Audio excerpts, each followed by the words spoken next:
Ok, aujourd'hui on va parler de 5 mots bizarres en anglais pour dire être perplexe ou être abasourdi. Vous aurez des mots comme perplex ou confused, ainsi que plein d'autres, mais aujourd'hui on va s'intéresser à 5 qui peuvent faire peur au premier abord. Et commençons par le plus courant des 5, bewildered. Ça veut donc dire être perplexe, être perdu face à quelque chose qu'on ne comprend pas. Ce mot a les mêmes origines que wild, qui veut dire sauvage. La partie wilder ici voulait dire être attiré par le monde sauvage, c'est-à-dire être détourné du bon chemin, c'est-à-dire être perdu, être perplexe, être bewildered.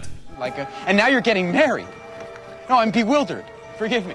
Ensuite, nous trouverons dumbfounded. Ceci est un portmanteau. C'est quelque chose dont j'ai déjà parlé, c'est la combinaison de deux mots. Vous avez d'abord dumb, qui veut dire normalement être idiot, mais ici c'est dans le sens ne pas savoir quoi dire, et vous avez aussi le mot confounded, qui est aussi un des nombreux mots qui veut dire perplexe, être dérouté, être perdu. Pour le coup donc ça n'a pas l'air utile d'avoir créé un nouveau mot pour dire la même chose, mais dumbfounded a cette idée qu'on est tellement perdu qu'on ne sait pas quoi dire. On ne trouve pas les mots. I guess you leave me dumbfounded. I don't know where this is coming from.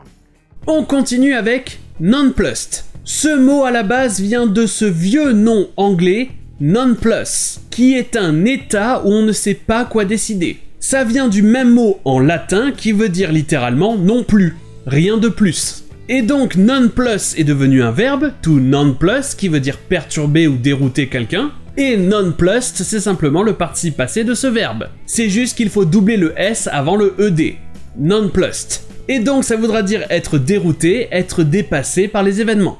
You what? Watch it. Okay, no, I'm sorry. I got a little nonplussed there. Okay, this is crazy. I understand. No. Just relax. Whoa. Passons aux choses sérieuses avec le mot flummoxed. Celui-là, personne ne sait d'où il vient. C'est probablement le mot le plus rare parmi ceux dont on parle aujourd'hui. Si vous l'entendez en anglais, c'est vraiment parce que quelqu'un essaie d'utiliser un mot soutenu. Mais je voulais en parler parce qu'il est marrant à dire.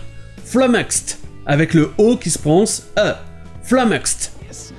I am flummoxed. That's a word I learned for this party and I am it. Et j'ai gardé le plus étrange pour la fin. Flabbergasted. Et même si on n'est pas sûr de l'origine du mot flabbergasted, il est possible que la partie gasted vienne du mot aghast, qui veut dire horrifié en anglais. Et pour le coup, flabbergasted veut plus dire être abasourdi, surpris par ce que l'on voit ou ce que l'on entend. En tout cas, c'est un mot bizarre et c'est peut-être pour ça que vous l'entendrez plus souvent que certains mots dont on a parlé aujourd'hui. Foxes, barracudas.